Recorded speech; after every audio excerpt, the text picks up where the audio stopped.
Hello and welcome to a new season of the News at Rider. I'm Joe Benasuti. And I'm Rebecca Horn, and now for our top stories. Last Thursday, September 11th, marked the 2-year anniversary of the terrorist attacks on New York City and Washington, D.C. Like many people and institutions, the Rider community stopped to reflect on the tragic events. Kristen McCullough found out how Rider spent a day that will forever be in our hearts. The day started for most Rider students with a national moment of silence at 8:46 a.m. That evening, there was a gathering in the Bart Ludicky Center Cavallo Room for a night of reflection.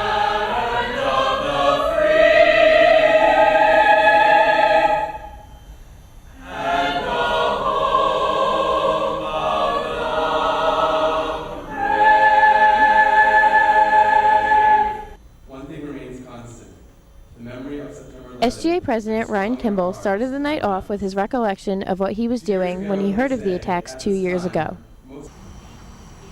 After the introduction, students joined together on the patio.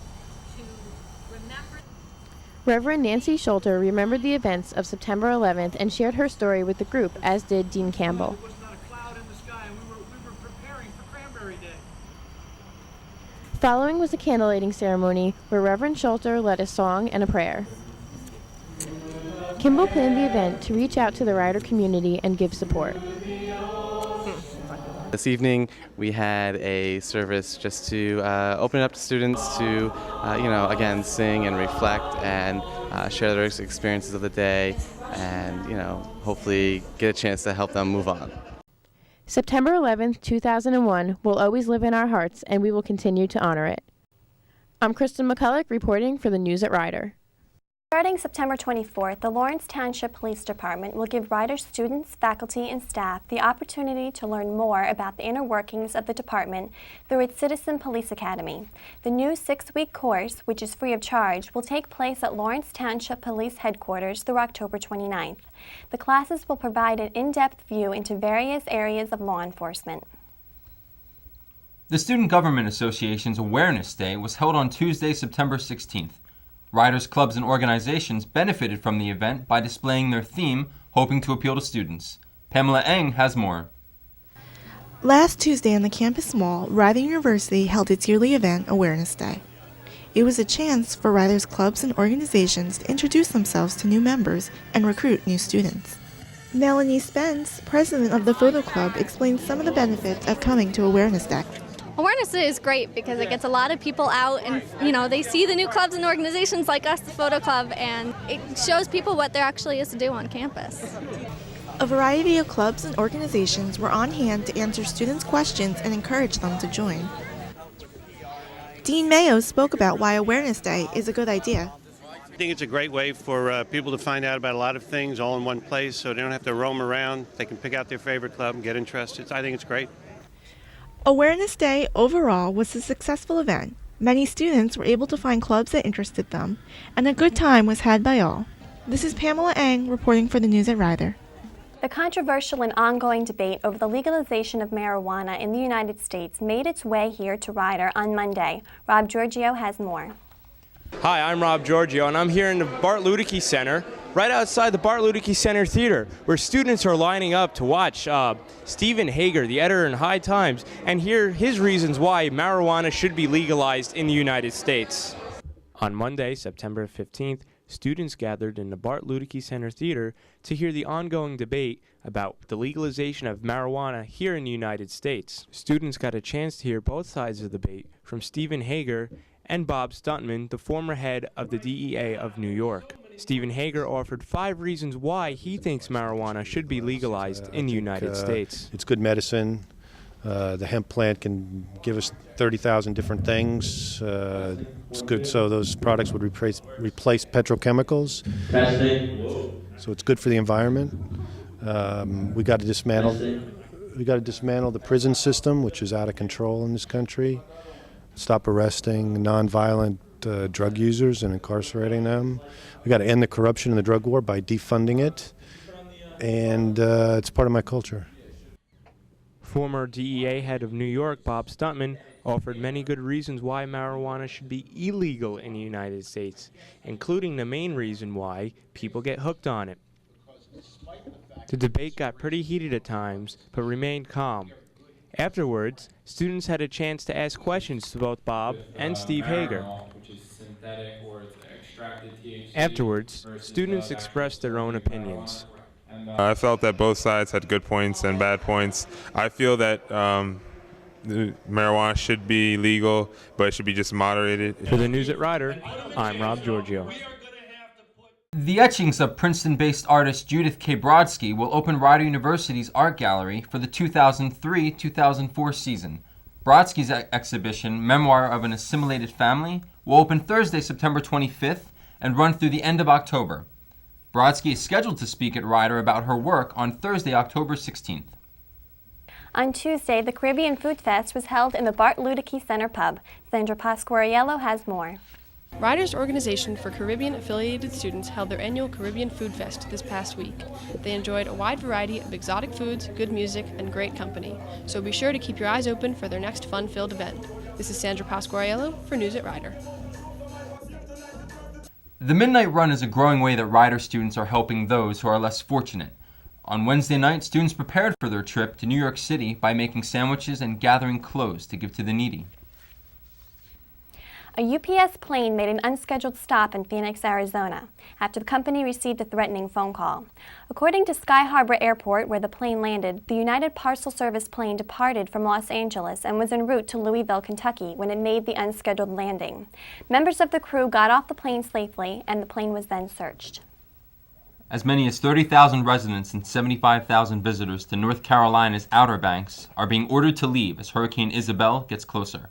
Landfall is expected by tomorrow, and power companies along the coast are bracing for blackouts. They're checking all their equipment and calling in crews from other states to help out with what could be a lengthy and difficult job to get power restored. When the News at Rider continues, we'll have the weather with Natalie Lipka. And sports with Kristen McCulloch. Stay tuned. Feel the breeze.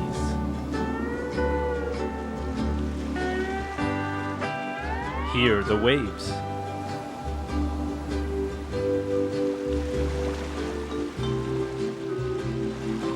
See the beauty.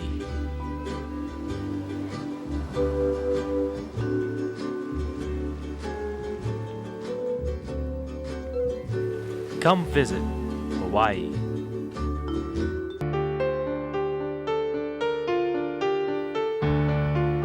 You're such a failure.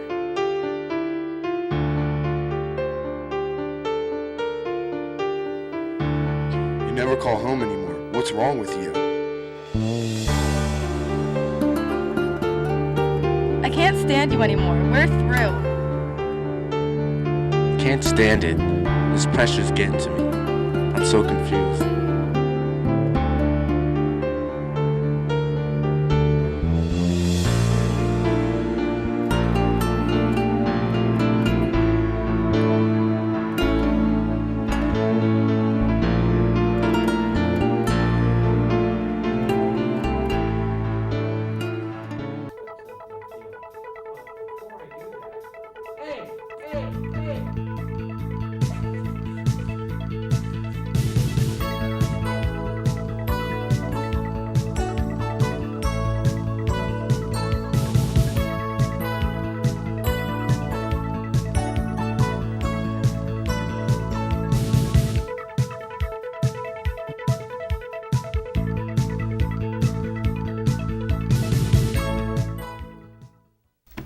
Well, Becky, everyone, including myself, is worried about Hurricane Isabel. I'm not really. Why? I think we're just going to get a whole lot of rain, and that's pretty much it. Nothing special. They're saying it's supposed to be bigger than Floyd. You know, I mean, that doesn't scare you not like one bit? Not in Jersey, no. No? Not here at Rider, I don't think so. Anything's possible. That's true, but I really don't think so, Joe. Well, you know what? For confirmation, let's ask Natalie Lipka, our weather reporter, about Hurricane Isabel. Natalie? Thank you, Joe. As you can see, I am standing outside by the lake on a beautiful Friday afternoon, and that Hurricane Isabel did not hit us as hard as we may have expected.